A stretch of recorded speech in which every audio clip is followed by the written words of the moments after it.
Hi.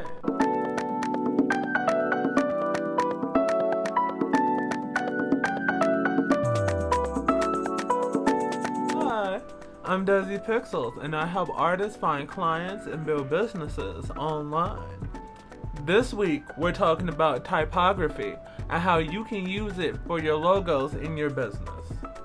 So, let's get started. This week, we'll be discussing what is typography and why is it important?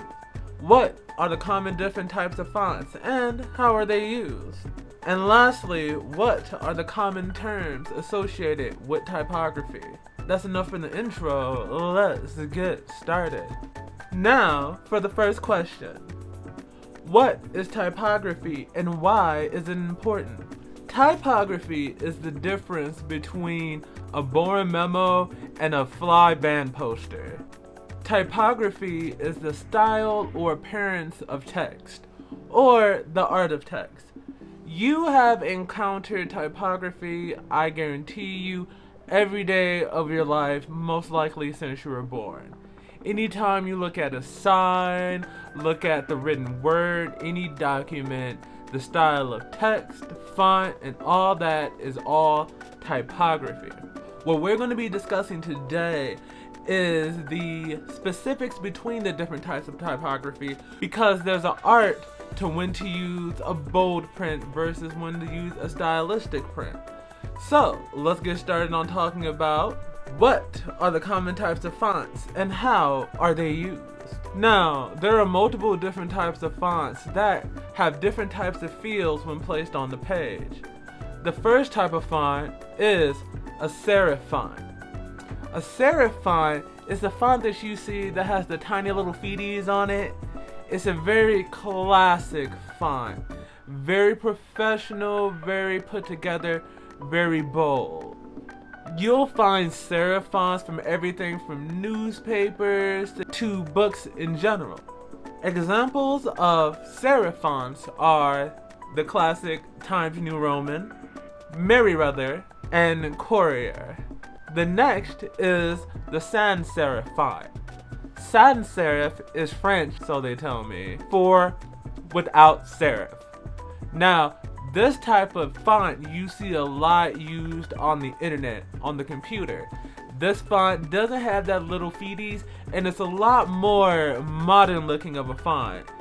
And is used a lot in digital media because it's easier to read on the page.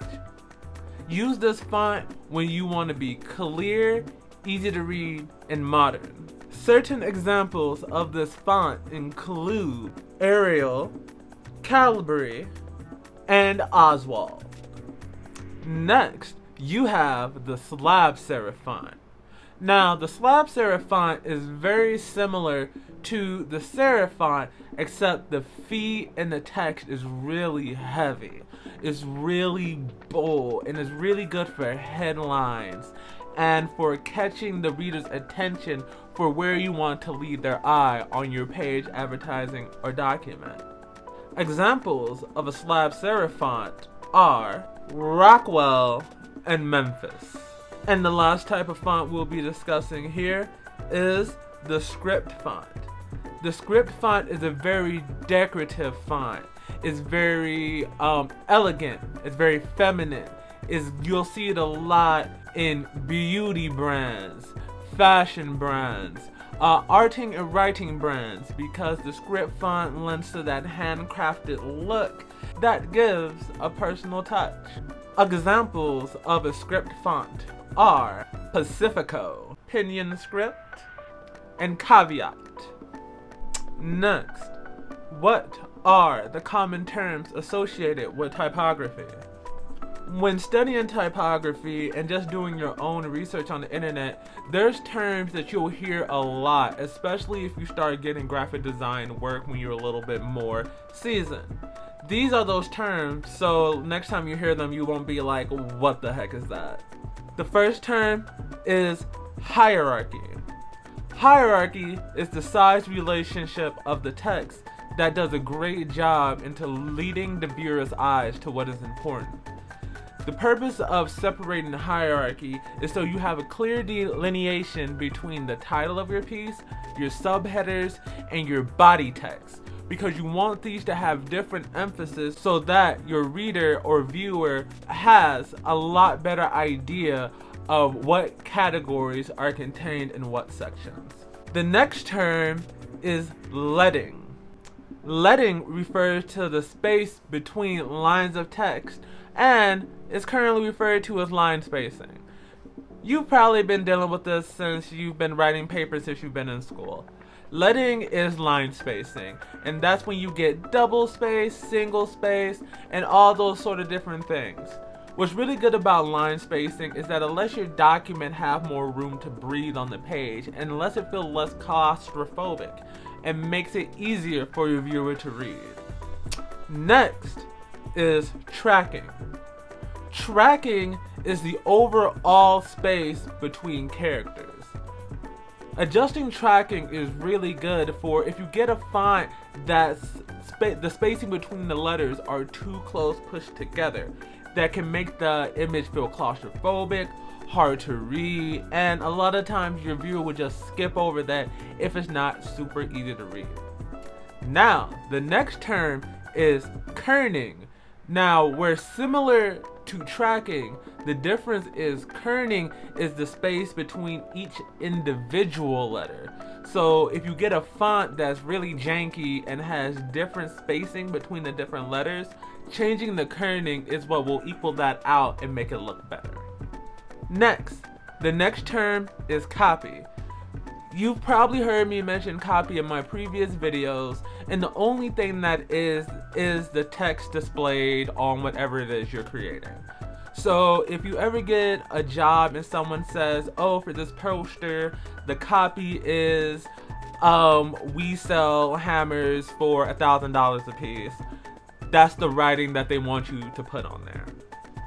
And lastly, you have body copy, which is the same thing except this refers to the main bulk of the text of the document. This would be, if I was writing a script, what this part would be, where it contains the specific context of whatever it is you're writing.